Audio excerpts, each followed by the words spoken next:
诗篇第140篇，大笔的诗交予圣乐长。上主啊，求你救我脱离歹人，保护我脱离凶恶的人。因心内都无邪恶，不时制造纷争。因的舌亲像毒蛇的舌遐尼利，因的喙唇有毒蛇的毒。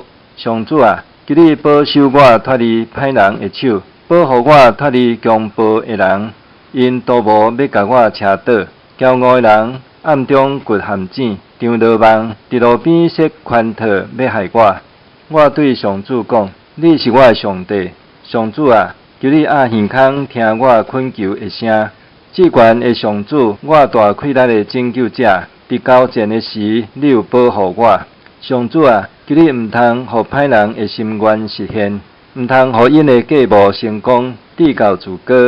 毋通互围困我的人胜利，着互因喙唇的毒害害着因家己。求你用跌倒的火炭降落伫因身上，甲因迄落火，等伫深坑袂阁起来。求你互制造是非的人伫地上徛袂牢，着互灾祸甲强暴的人缀条条，拢甲因拍倒。我知上主会为着困苦的人伸冤，为着善车人主持公道。义人一定会感谢你，正直的人会当伫你面前徛起。